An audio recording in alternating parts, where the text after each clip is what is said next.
ஓம் சாய்ராம். என் அன்பு செல்லமே, என்னுடைய தங்கமே, நான் உன் மீது பயங்கரமான கோபத்தில் இருக்கிறேன். காரணம் நீதான், நீ மட்டும்தான். நான் உன்னை நல்லபடியாக வாழ வைக்க வேண்டும் என்று நினைத்து கொண்டு ஒவ்வொரு நபரையும், உனக்கு தேவையில்லாத ஒவ்வொரு நபரையும், உனக்கு தொந்தரவு கொடுத்து கொண்டு இருக்கும் ஒவ்வொரு நபரையும் உன் வாழ்க்கையை விட்டு நான் துரத்தி துரத்தி வைக்கிறேன். ஆனால் நீயோ அவர்கள் உன்னை விட்டு தூரமாக சென்றாலும் நீ என்ன செய்கிறாய்? அவர்களை பிடித்து பிடித்து ஏன் என்னிடம் பேசவில்லை, ஏன் என்னிடம் பேசவில்லை என்று சொல்லி சொல்லி அவர்களை இன்னும் உன் பக்கத்தில் தான் வைத்திருக்கிறாய். உன்னை விட்டு ஒரு நபர் பிரிகிறார், உன்னை ஒரு நபர் அலட்சியம் செய்கிறார், உன்னை எப்பொழுதுமே ஏதாவது ஒரு சந்தர்ப்பத்தில் உன்னை தவிர்த்து விட்டு அவர் ஒரு விஷயத்தை செய்கிறார் என்றால் அது அவர் செய்யவே இல்லை, நான் தான் உனக்கு அதை செய்து காட்டுகிறேன். அவன் இப்படித்தான் என்பதை உனக்கு புரிய வைக்கிறேன். அதை விட்டுவிட்டு அவன் நல்லவன், இன்று ஏதோ தவறு செய்தான், நாளை ஏதோ தவறு செய்தான் என்று விட்டு கொடுத்து உன்னுடைய கஷ்டத்தை நீ இன்னும் அதிகரித்து கொண்டே இருக்கிறாய்.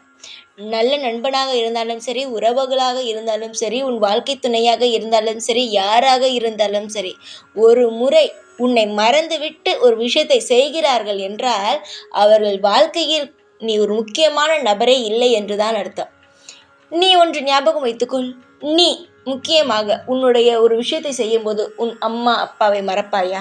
மறக்கவே மாட்டாய். எங்கிருந்தாலும் இன்று நாளை விசேஷம், அம்மா அப்பாவை கூப்பிட வேண்டும், அம்மா அப்பாவிடம் சொல்ல வேண்டும், நம்முடைய துணையிடம் சொல்ல வேண்டும், நம் அக்கா தங்கையிடம் சொல்ல வேண்டும் என்று நீ நினைப்பாய். முதலில் உன் ஞாபகத்துக்கு வருவதே அவர்களால் தான் இருப்பார்கள். ஆனால் உன்னுடைய ஞாபகத்துக்கே முதல் ஏதாவது ஒரு விஷயம் செய்ய போகிறாய் என்ற ஞாபகத்திற்கு முதல் வருவது அவர்களாகத்தான் இருப்பார்கள், சரியா? ஆனால் அவர்களுக்கு, அதாவது உன்னை அலட்சியம் செய்பவர்களுக்கு நீ ஞாபகத்திற்கே வரவில்லை என்றால் நீ முக்கியமான நபர்களே இல்லை என்று தானே அர்த்தம். அவர்கள் போகிறார்கள் என்று விட வேண்டியது தானே. அதை விட்டு ஒரு அழைப்பு போட்டு எதற்காக என்னை நீ கூப்பிடவில்லை? நான் வந்திருப்பேனே, உன்னுடைய விசேஷத்தை நான் எதிர்பார்த்தேனே, ஏன் என்னை அழைக்கவில்லை? இப்படியெல்லாம் கேட்பது எந்த விதத்தில் நியாயம் சொல்? எல்லாம் தவறு. நீ ஏன் ஒரு இடத்தில் உனக்கு மரியாதை தரவில்லை, ஒரு முக்கியத்துவம் தரவில்லை என்று தெரிந்தும் அந்த இடத்தில் எதற்காக உன்னுடைய விஷயத்தை நீ வைக்கிறாய்? உனக்குத்தான் அந்த நபரிடம் உனக்கு மரியாதை இல்லை, ஒரு மதிப்பு இல்லை, ஒரு உறவு என்று பெயரை சொல்லிக்கொள்ள விரும்பவில்லை. ஆனாலும் நீ ஏன் போய் அங்கு நிற்கிறாய் என்பதுதான் எனக்கு புரியவில்லை. காசு பணமும் இருக்கும் பொழுது வந்தார்கள், ஆனால் இப்பொழுது அது தேவை அவர்களுக்கு இல்லை. அவர்களிடம் இருக்கிறது, உன்னுடைய தேவை அவர்களுக்கு இல்லை. ஏனென்றால் உன்னிடம் இல்லை. அவர்களுடைய தகுதியும் அவர்களுடைய உயர்வும் உன்னை விட ஜாஸ்தியாகிவிட்டது. அதனால் உன்னிடம் அவர்களுக்கு எதுவும் தேவையில்லை, உன்னை அழைக்கவில்லை. நீ வந்தால் அவர்களுக்கு அசிங்கமாகி விடுமோ, அவர்களுடைய தரத்துக்கு உன்னால் வர முடியாது, மற்றவர்கள்லாம் பார்த்து இது உன் சொந்தக்காரியா, இது உன்னுடைய நண்பனா என்று கேட்பார்கள் என்று நினைத்து கொண்டு அவரவர்கள் ஒதுங்குகிறார்கள். எப்பொழுதும் ஒரு உறவுக்குள் தகுதி இதெல்லாம் பார்த்து பழகக்கூடாது. நான் பணக்காரன், நீ ஏழை என்றெல்லாம் பார்க்கக்கூடாது.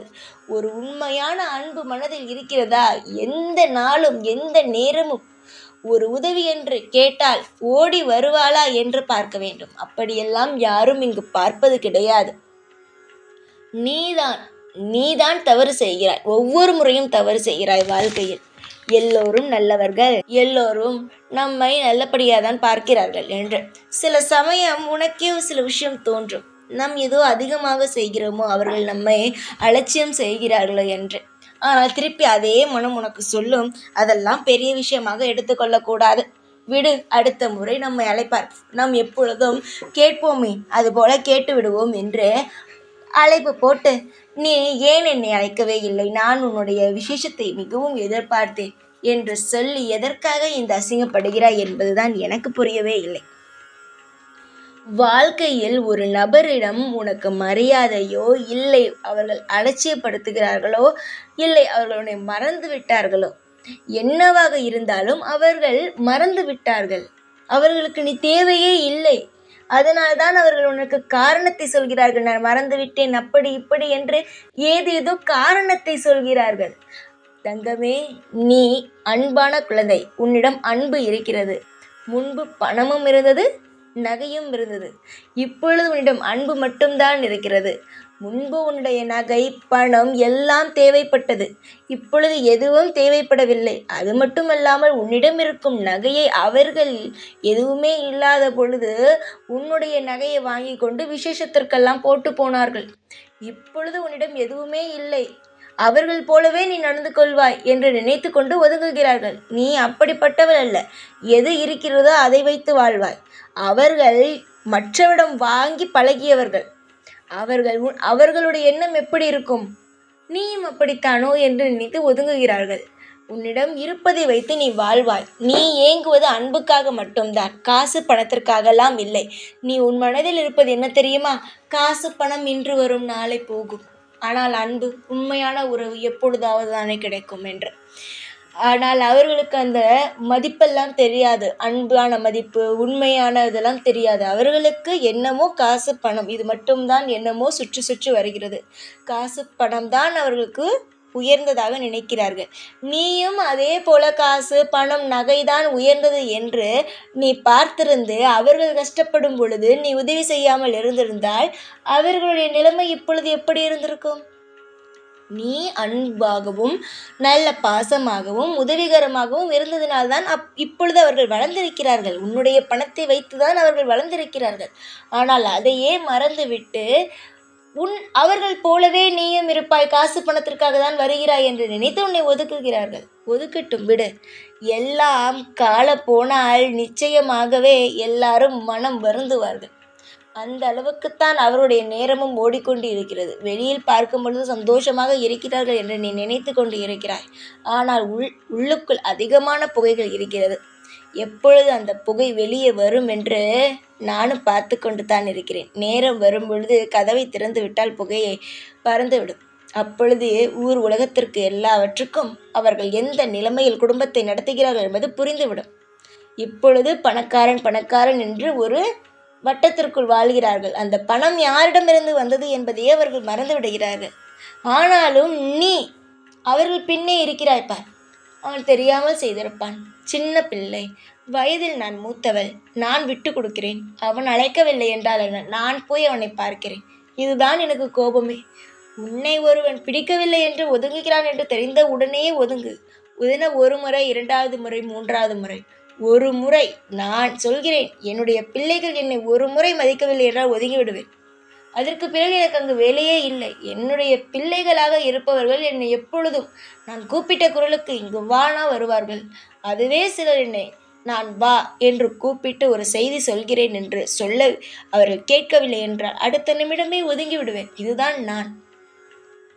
என்னுடைய பிள்ளைகள் எப்பொழுதுமே ஜாக்கிரதையாக இருக்க வேண்டும். ஒரு நபருக்கு உதவி செய்கிறார்கள் என்றால் அந்த நபருடைய குணம் எப்படி என்பதை தெரிந்து கொள்ள வேண்டும். எல்லாரும் நல்லவன் நல்லவன் என்று நினைத்து கொண்டு வாழ்ந்து உன்னுடைய வாழ்க்கையை துளைத்து விட்டாய். இனிமேல் நல்லவன் கெட்டவன் எல்லாம் பார்க்காதே, உன்னுடைய வாழ்க்கையை பாரு. இதற்கு மேல் இப்பொழுதும் நீ மற்றவன் இருந்தாய், உன் வாழ்க்கையை காப்பாற்ற முடியாது. யாராலும் முடியாது. யாராலும் உன்னை காப்பாற்ற முடியாது. இதற்கு மேல் சுதாரி. எவன் உன்னை அவனுடைய விசேஷத்திற்கு கூப்பிடவில்லையா, நன்றி, பல்லாண்டு வாழ்கிறேன் என்று மனதால் உன்னுடைய பெருந்தன்மையால் வாழ்த்திவிட்டு நீ என்ன செய்ய வேண்டும் தெரியுமா? நல்ல விஷயம் முடிந்து விட்டது, நல்ல வேலை, நம்மிடம் எதுவும் கேட்கவில்லை என்று விட்டுவிடு. அவனுக்கு செய்ததெல்லாம் செய்து விட்டாய். இன்னும் அவனுடைய விசேஷத்திற்கு போய் நீ நின்று செய்ய வேண்டுமா? உன்னுடைய பணத்தையும் கொடுத்து உன்னுடைய உடம்பாலும் அவனுக்கு உழைத்து இதெல்லாம் செய்ய வேண்டுமா? வேண்டாமே. அவன் போகட்டும், விடு. அவனுடைய தலையெழுத்து உண்மையான அன்பை இழந்து விட்டான், போகட்டும். தேவையில்லாமல் யாரையும் நினைத்து கவலைப்படாதே. உன்னை நம்பி ஒரு நபர் உன்னிடம் உதவி கேட்கிறாரா? எப்படிப்பட்டவன் என்பதை முதலில் பார். செய்துவிட்டு கஷ்டப்படுவதை விட செய்யாமல் விட்டு விடலாம். அதற்கு அப்புறம் அவனுக்கு செய்தால் திரும்ப வருமா என்று எதிர்பார்க்காது. ஏனென்றால் இங்கே யாருக்கு செய்தாலும் திரும்ப வராது. சிலர் எனக்கே சொல்வார்கள், சாயி, என்னுடைய கஷ்டம் இவ்வளவு இருக்கிறது, எனக்காக நீங்கள் இதை செய்து தாருங்கள், நான் உனக்காக வேறொரு விஷயத்தை செய்து தருகிறேன் என்று என்னிடம் இப்படி பேசுவார்கள். ஆனால் என்னிடமிருந்து பெற்றுக்கொள்வாரே தவிர திரும்ப தரமாட்டார்கள். கேட்டால் மறந்து விட்டார் என்பார்கள்.